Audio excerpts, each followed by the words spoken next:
Gracias, mi querida Karian. Arrancamos con un tema serio e importantísimo. De verdad, agradecemos la presencia aquí del doctor Rubén Chiriboga, director ejecutivo del INDOT, que es el Instituto Nacional de Donación y Trasplante de Órganos, Tejidos y Células. Hace días recientes tratamos un tema que iba de la mano también de del tema de trasplante, de donaciones, incluso de órganos, que lo tratamos a nivel global, y nos han pedido, nos han solicitado el derecho a la réplica, lo cual nos parece súper positivo porque vamos a conocer mucho más de este tema. Gracias por estar aquí, doctor. Adelante. Muchas gracias, Esteban, y a todos los televidentes. Para nosotros es un gusto como instituto decirles lo que hacemos. Decirles en primera instancia que el INDOT es el Instituto Nacional de Donación y Trasplante de Órganos, Tejidos y Células, que somos una entidad adscrita al Ministerio de Salud Pública, que tenemos una función en el país: regular, coordinar todo lo que es la actividad trasplantológica de lo que realizamos en el país, en el que nosotros nos basamos en lo que dice la Constitución. Nosotros garantizamos que los pacientes que ameritan un trasplante tienen acceso, tienen gratuidad, tienen atención especializada, preferente, para garantizar su calidad de vida posterior a un trasplante. Excelente, y ya que estamos informándonos muchísimo más, ¿cómo accede un paciente? ¿Cuáles son los medios o el camino que debe tomar para llegar a un trasplante? Bueno, es muy importante decir a la colectividad que todos los ecuatorianos, todos los extranjeros residentes en el país de manera legal, tenemos acceso a un trasplante. El proceso para tener derecho a un trasplante se realiza primero porque somos valorados por nuestros médicos de confianza. Este nos valora, nos informa si ameritamos o no un trasplante y nos refiere a cualquier establecimiento de salud, público y privado, donde el médico especialista vuelve a valorarnos, ratifica que ameritamos un trasplante y nos transfiere a uno de los 29 establecimientos de salud acreditados para realizar un trasplante. En este establecimiento se hacen las pruebas, se ratifica y se ingresa al paciente, a la persona, en una lista de espera única nacional, que es un registro en el que están todas las personas en el Ecuador que necesitan un trasplante. Entonces, esa sería la vía. ¿Alguna otra recomendación que quisiera dar a los mañaneros que de pronto, por desconocimiento, muchas veces no tenemos clara toda la situación de cómo funciona, quiénes califican para los trasplantes, qué pacientes, qué edades, qué tipos de órganos o tejidos o células se puede acceder? Por favor. Es importante decirles primero a todos los ecuatorianos que la Ley Orgánica de Donación y Trasplante, aprobada en el año 2011, que nos genera un marco jurídico, un marco técnico para la actividad trasplantológica, nos dice que todos los ecuatorianos mayores de 18 años y los residentes legales de extranjeros somos donantes por ley. Y sobre eso comparte una información importante. El Registro Civil nos ha sacado con corte 31 de diciembre de 2016 que el 92% de las personas que cambiaron su cédula decidieron ser donantes. Estamos hablando de alrededor de 12.900.000 personas que cambiaron su cédula, de las cuales 11.900.000 decidieron ser donantes. Estamos hablando de solidaridad, estamos hablando de apoyo, estamos hablando de que el ecuatoriano decide apoyar en vida para cuando fallezca, sus órganos y sus tejidos sirvan para salvar a otros ecuatorianos. Es realmente increíble, creo que es una ley súper altruista y además es una suerte que todos podamos ser donantes, y además que si es que un hermano ecuatoriano puede llegar a requerir un órgano, estemos todos y seamos capaces de esta situación. Entonces, me contaba también, hablemos un poco quizá de estadísticas que podríamos contarle a la gente, cuál es el órgano que tiene más demanda en este momento. Cuéntenos, por favor. Es muy importante decirles a los ecuatorianos que el país dispone al momento de 5 programas para trasplante. Trasplante de córneas para adultos y para niños, trasplantes renales para adultos y para niños, tanto de donante cadavérico como de donante vivo, trasplante hepático para adulto, trasplante de progenitores hematopoyéticos o trasplante de médulas, como normalmente lo decimos. Esos son los programas que hoy tenemos. Y la demanda está dada por los pacientes que son ingresados en la lista de espera. Y es importante reiterar que nuestra lista de espera es un registro dinámico administrado desde el INDOT como entidad técnica, sí, que nos encargamos de registrar al paciente, nos encargamos de asignar los órganos cuando existe un operativo, sí, y nos encargamos de verificar que se haga el trasplante de ese paciente y de garantizar que el proceso de seguimiento post-trasplante sea el adecuado. Se dice que este seguimiento post-trasplante es mucho más complejo incluso que el pre-trasplante. ¿Cómo se maneja, se hace el seguimiento a estos receptores de órganos? Ya, bueno, es importante, mencionaba que en la primera fase de valoración pre-trasplante realizamos muchos exámenes que nos permitan garantizar que el paciente está en condiciones y realmente necesita un trasplante. La etapa de trasplante, que es un proceso no complicado en el acto quirúrgico, sino en el proceso que termina con el trasplante. A esta etapa nosotros la llamamos operativo. Se realiza cuando existe en algún establecimiento de salud del país, nos dan una alerta de que existe un probable donante. Este donante puede ser por muerte encefálica, cuando fallece en las salas de cuidados intensivos y cuando deja de existir un cese de flujo sanguíneo en el cerebro y de actividad eléctrica, o cuando existe un paro cardíaco que se da en las salas de emergencia, o cuando fallece en la calle. Entonces, en esos momentos, nosotros tenemos dos opciones. Si el paciente fallece en muerte encefálica, lo que nosotros hacemos es un proceso con todo el equipo médico de los establecimientos de salud, hacemos un mantenimiento de los órganos, mientras realizamos pruebas de biología molecular de alta complejidad que nos permitan saber que los exámenes de ese donante, con cuál de los pacientes receptores de la lista de espera es compatible. Y justamente a eso que quería ir con mi pregunta. Uno podría imaginarse que un riñón es genérico, que mi riñón le puede quedar a mi compañero. ¿Se hacen todos estos estudios entonces para que exista la certeza de un proceso exitoso? ¿Cuál es el porcentaje de éxito que puede haber? Bueno, es muy importante decirle que este proceso de pruebas de biología molecular para determinar cuál es el mejor receptor para este órgano nos toma alrededor de 8 a 10 horas. A partir de ese momento iniciamos el proceso de cirugía, que es la extracción de órganos, iniciamos el proceso de trasplante. Pero también hay que decirle a los ecuatorianos que todo este proceso de valoración no tiene costo. El Estado ecuatoriano lo cubre a través de todos nuestros subsistemas: Seguridad Social, Fuerzas Armadas, Policía Nacional, y si no tenemos ninguno de esos servicios, el Ministerio de Salud Pública lo hace. Entonces estamos hablando de que hoy, gracias a la Ley Orgánica de Salud, todos tenemos acceso y cobertura gratuita. Eso ha permitido que el ámbito de los trasplantes se incremente en el país durante los últimos años. Cuando nosotros miramos los datos, podemos decir que en el Ecuador la actividad de trasplantes inició con apenas 20, 30. Terminamos el año 2015 con 322 trasplantes. 322. El año 2016 hicimos 674 trasplantes. 674 vidas cambiadas. Pero no solo pensemos en vidas, piensa en el núcleo familiar. La familia en el Ecuador tiene 5 personas mínimo. 670 por 5. Consideremos la familia extendida, hermanos, primos, tíos. Luego consideremos todo el núcleo social, los vecinos, los compañeros. Pensemos en el ámbito económico, familias que están insertadas trabajando. Eso es lo que hemos logrado, una inversión en salud que nos permite decir, hoy tenemos en los últimos 10 años 2.400 trasplantes realizados. Ya, es un número bastante grande. Nuevamente, si es que, por ejemplo, alguien quiere donar, ¿cuál es el procedimiento o solamente la ley ampara hoy en día a la recepción, digamos, o a la donación de órganos post-mortem? Bueno, es muy importante, como mencionaba, todos somos donantes por ley. Así es. Cuando vamos al registro civil, cambiamos la cédula, nos preguntan, ¿usted quiere ser donante? Entonces nosotros ratificamos rotundamente sí. En ese momento ya en vida hemos decidido ser donantes. Cuando fallecemos, nuestros familiares deben respetar esa condición. Y ahí viene un tema importante. Si nosotros somos donantes, hemos hablado con la familia.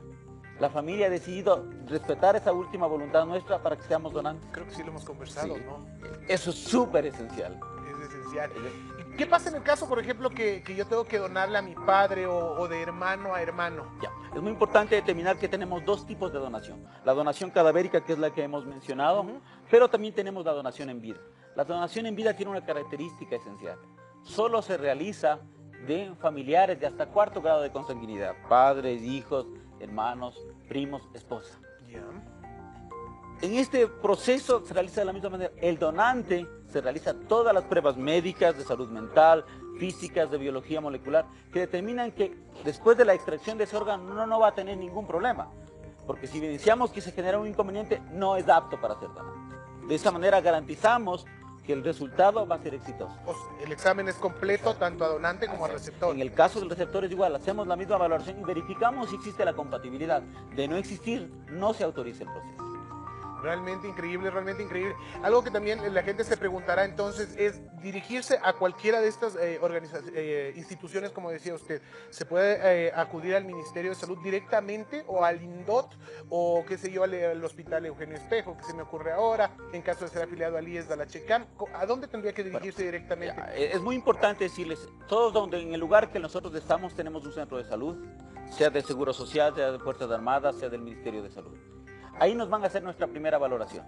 Los médicos nos referirán a los hospitales más cercanos en esos hospitales ratifican la necesidad y cuando dicen realmente usted amerita un trasplante, en ese momento nos envían a los hospitales acreditados por el INDOT para realizar la actividad trasplantológica. ¿Por qué hospitales acreditados? Porque el tema de trasplante es un tema de altísima complejidad, que no se puede realizar en cualquier lugar, que tiene que ser realizada por profesionales capacitados, que han sido validados por el Estado ecuatoriano a través del INDOT para garantizar que el receptor, en este caso la persona que recibe el trasplante, va a recibir calidad, va a recibir el órgano adecuado, va a realizarse bajo los criterios adecuados y vamos a garantizar que su calidad de vida sea como tal calidad de vida por muchísimos años. Entonces eso implica y al mismo tiempo nos permite admitir algunas cosas. Primero, poder decir que el tráfico de encontrar personas que le sacan los órganos para otro no es cierto. O sea, no existe el típico que no le durmieron y le sacaron un riñón y se levantó en una tina, porque es como un mito urbano, ¿no? Ese es un mito urbano que a lo mejor le puede sacar el órgano, pero no podemos decir que el órgano que le sacó a él va a servir para la persona que yo considero. Porque tenemos criterios técnicos médicos que determinan. Primera cosa. Segunda cosa, poder decir que los órganos cuando son extraídos tienen un tiempo de vida. Y un tiempo de vida en el que deben ser trasplantados. Te pongo un ejemplo, un hígado desde el momento en el que es extraído del donante cadavérico hasta que sea trasplantado no puede pasar más allá de 4 horas. Entonces eso implica que los mitos de tener banco de órganos tampoco son ciertos. Ya, eso es imposible. Eso es imposible. Con la celeridad del caso. ¿Y cuánto tiempo toma, por ejemplo, si es que yo necesito un riñón? ¿Cuánto tiempo más o menos toma la evaluación, la espera? ¿Es variable? Ya, bueno, un tema importante es cuánto tiempo permanece una persona en la lista de espera para obtener su órgano. Tenemos variabilidad. ¿Y por qué depende esta variabilidad? Porque los órganos dependen de cuántas personas se convierten en donantes. Entonces esto está relacionado de cuántos fallecen, bajo qué características técnicas médicas, pero el promedio que nosotros tenemos como país está entre 18 y 48 meses. ¿Sí? Pero también tenemos que decirles, aunque parezca un lapso muy grande, poder decirles que a nivel mundial solamente el 10% de las personas que están en lista de espera logran obtener su órgano. En el Ecuador, nosotros garantizamos que el 18% de los ecuatorianos hoy pueden obtener su órgano. Entonces estamos por sobre la media. ¿Por qué? Porque reiteramos, la solidaridad del ecuatoriano ha evidenciado que podamos ir más allá de lo que nos dicen los datos internacionales. Sí, y a propósito de eso, ¿existe en la cédula? Nunca me he fijado, nunca me he fijado. ¿Existe alguna...? No, en la cédula no existe, existe en la base de datos del registro civil. Entonces, cuando nosotros vamos y decimos sí o decimos no, se registra en nuestra base de datos. Cuando la persona fallece, nosotros como INDOT que tenemos acceso a esta base, ingresamos con el número de cédula y sabemos si fue donante o no fue donante. Si fue donante, le decimos a la familia, ha sido un trabajo muy duro, los médicos han hecho lo mejor posible, pero sus familiares donantes le invitamos a respetar esa condición. Si resulta que la decisión fue no ser donante, le informamos que no fue donante y que pueden llevarse el cadáver. Y a veces nos encontramos con ese conflicto, pero debería ser donante. No podemos hacer nada porque el que tomó la decisión fue la persona que falleció. Pero los números de los que hablamos al inicio son súper alentadores, ¿no? Hablan nuevamente de la solidaridad de los ecuatorianos. 92% de los ecuatorianos que han sacado el nuevo formato de cédula, la que tiene ya todas estas medidas de seguridad y obviamente la más moderna, ya han decidido ser donantes. Entonces yo también estoy, porque yo también renové. Es un número realmente alentador. Creo que deberíamos empezar a fomentar quizás en una campaña para que ese 8% también se una, para que sería maravilloso poder contar con esto. Muy bien. ¿Algo más que quisiera acotar, por favor? Quisiera decirles, por favor, que primero los mitos urbanos no los creamos, ¿sí? Segundo, que la Ley Orgánica de Donación y Trasplante ha permitido un marco jurídico que nos ha permitido, a partir de la expedición de la ley, que no tengamos ningún tipo de reporte de tráfico de órganos, que nos ha permitido decir que no tenemos datos de turismo de trasplantes.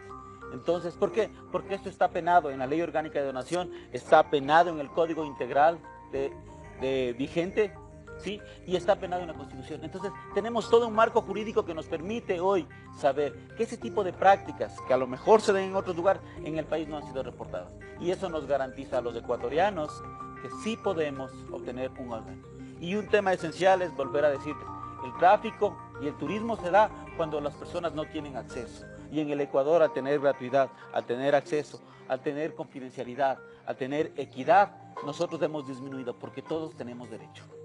Indudablemente, eso es súper importante, así es que recuerden, una pregunta que se me quedaba, ¿existe un establecimiento designado, o sea, existe una unidad de trasplantes en estas instituciones, ya sea hospitales privados o del IES o de ISFA o de ISPOL, una unidad o se direcciona a un lugar?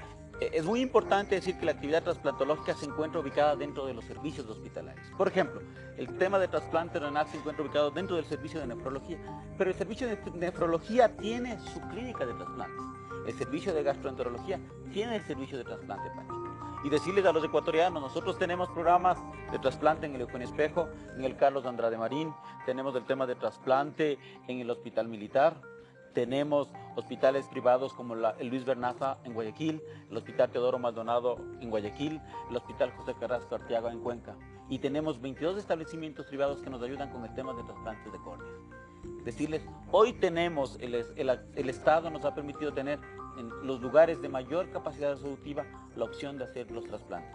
Que simplemente tengan la confianza de que el Estado trabaja, de que el Ministerio de Salud Pública garantice ese acceso y que el INDOT, como responsable de ejecutar la política, está velando por la salud de cada una de las personas que ameritan un trasplante. Y dentro de lo que es trasplantes, ¿cuáles requieren menos quizá preparación o menos cuidado posterior? Pues sería bueno por conocer, porque como cuando hablamos de trasplante hablamos de este cambio radical. ¿Cuáles serían quizá los que llevan menos cuidados posteriores? Bueno, es muy importante, como mencionábamos, el trasplante implica el reemplazo de un órgano no funcional por uno funcional. Nosotros, y el tema está dado por la complejidad. Los trasplantes más complicados que realizamos al momento son los trasplantes de hígado. Luego viene el trasplante de riñón. El trasplante menos complicado, no porque no sea difícil, sino porque el seguimiento es mucho más fácil, son los trasplantes de córnea. Eso ha hecho que un sinnúmero de establecimientos de la red complementaria, que son todos los hospitales, todos los centros médicos que no forman parte del sistema público, realicen trasplantes. Nosotros tenemos 22 establecimientos, clínicas de oftalmología que hacen trasplantes de córnea, porque la complejidad es menor. Pero los establecimientos que hacemos trasplantes de riñón, trasplantes de hígado, que la complejidad es mayor, sí son hospitales de una alta capacidad resolutiva, y esos son 5 en nuestro país. Me decía clínicas privadas, ¿no es cierto? Entonces, en el tema de córneas, estos supongo deben estar aprobados, registrados y todo dentro del INDOT y del Ministerio de Salud Pública. Todos los establecimientos que van a hacer trasplantes en el país son acreditados por nosotros como INDOT para garantizar que la actividad trasplantológica cumple los requisitos de garantía, de profesionalismo, de seguridad, ¿sí?, de confidencialidad, y saber que la persona que va a ser trasplantada va a tener una calidad de vida adecuada. Ojo entonces con esto, mis queridos mañaneros, de que estar sumamente claros que tenemos todo el aporte. Estaba revisando también en la web, existe un portal digital. Hoy en día la gran mayoría de ecuatorianos manejamos ya el tema de internet, de las páginas web. Existe una página web direccionada desde el Ministerio de Salud donde está el link, no sé si nos la puede recomendar también para que la gente esté al tanto. Nuestra dirección electrónica es www.donaciontrasplante. En esta página pueden encontrar toda nuestra información, tienen todos los productos de informativos de lo que hace el INDOT, de cómo acceder a la lista de espera, de cómo se hacen los trasplantes y toda la información que permita que toda la comunidad y la colectividad pueda resolver sus dudas. Y si a pesar de eso tienen inquietudes, están nuestras direcciones, están nuestros teléfonos para que ustedes vayan con toda la confianza. Y queremos decirles que estamos trabajando con la colectividad, hemos trabajado con universidades, con sociedades científicas, y durante el último año hemos llegado a más de 1 millón de ecuatorianos en el tema de sensibilización, en el tema de comunicación, en el tema de información. Y las redes sociales, como se ha mencionado, son importantes. Entonces, realmente, gracias. Queremos invitarles a todos, únanse en esta campaña de ser donantes, de que la familia lo sepa y de que sientan que en lo que ha ido de este primer trimestre de este año, 172 trasplantes hemos realizado. Estamos en un proceso de crecimiento. El Ecuador sí puede llegar a solucionar el tema de trasplantes con la solidaridad que tenemos, con todos los integrantes del Sistema Nacional de Trasplante, porque cuando tú tienes un operativo, tienes 60 personas que se mueren. Increíble. Tienes desde la fiscalía, desde la policía, si tienes que moverte o desplazarte, tendrás todas las aerolíneas que te puedan ayudar. Tienes nuestro equipo de laboratorio para el tema de la valoración. Tienes al equipo médico que se desplaza. O sea, es un operativo completo. Sí quisiera profundizar un poquito en eso porque es realmente un operativo, es un órgano que tiene poco tiempo Sí y que es. tiene que ser llevado con la celeridad del caso, ¿no? Es un proceso, cuando nos llaman y nos dicen, tenemos un paciente que puede ser un probable donante, iniciamos un proceso en el que se hace una certificación de muerte encefálica, en el que cada uno de los médicos verifica que no exista flujo cerebral, que no exista actividad eléctrica, y se firma bajo un certificado y una norma establecida desde el Ministerio de Salud Pública y desde nosotros. En ese momento que se ha certificado la muerte, nosotros hacemos el registro y la verificación con el registro civil de si es donante o no. Ya. En el momento en el que nos dicen que es donante, se inicia el operativo. Tomamos muestras de sangre e iniciamos toda la valoración de pruebas para verificar que exista compatibilidad, que no exista ningún tipo de infección o de una enfermedad que pueda afectar al probable receptor. Simultáneamente estamos informando a los probables donantes y a los hospitales que hay una alerta y que los órganos que se pueden asignar van para cualquiera de esos hospitales, para que los equipos médicos estén preparados. Los hospitales hacen el proceso y nos dicen, hemos verificado que estos pacientes pueden ser los beneficios, y les llamamos a los pacientes, estén atentos. Increíble. Simultáneamente planificamos la logística. ¿Cómo vamos a mover? ¿A qué hora se va a hacer la extracción de órganos? ¿Cómo vamos a desplazar los órganos si están en un hospital que no esté acreditado? Por cualquier vía. Entonces todo se calcula. Cuando tenemos los resultados de los exámenes, se hace el tema de ablación y se inicia el tema de trasplantes. Impresionante, le agradecemos muchísimo. ¿Alguna acotación que haya quedado pendiente, doctor? Sí, Gracias por solo estar aquí. decirles, ecuatorianos, gracias por la solidaridad en el tema de trasplantes. 674 ecuatorianos se beneficiaron el año pasado. Decirles gracias a todos quienes forman parte de este sistema integrado de donación, hospitales, profesionales, policía, Fuerzas Armadas, ¿sí? Bomberos, municipios, Fiscalía, Registro Civil, a todos ellos gracias. Pero sobre todo gracias a todos porque estamos demostrando que el Ecuador es un país solidario. Y decirles que tenemos un Estado que nos permite a nosotros garantizar que aquí no se hacen ningún tipo de prácticas ilegales. Decirles que todos tenemos derecho y acceso a un trasplante porque no lo paga el ciudadano, lo paga el Estado. Y eso garantiza que sí tenemos un tema de salud inclusivo. Y gracias, y les invitamos a que conversen con su familia de ser donantes, para que ellos puedan respetar esa condición. Como tú mencionabas, necesitamos subir ese 8%, de 92 llegar a 100 y disminuir el 8%. Muchísimas gracias, le agradecemos al doctor Rubén Chiriboga, director ejecutivo del INDOT, por haber estado aquí, por haber aportado tanto también al conocimiento de todos. Siempre bienvenido, será un gusto tenerle aquí nuevamente. Muchas gracias, un gusto. Gracias, doctor, muy amable. Hacemos una breve pausa, regresamos con mucho más de Mañana.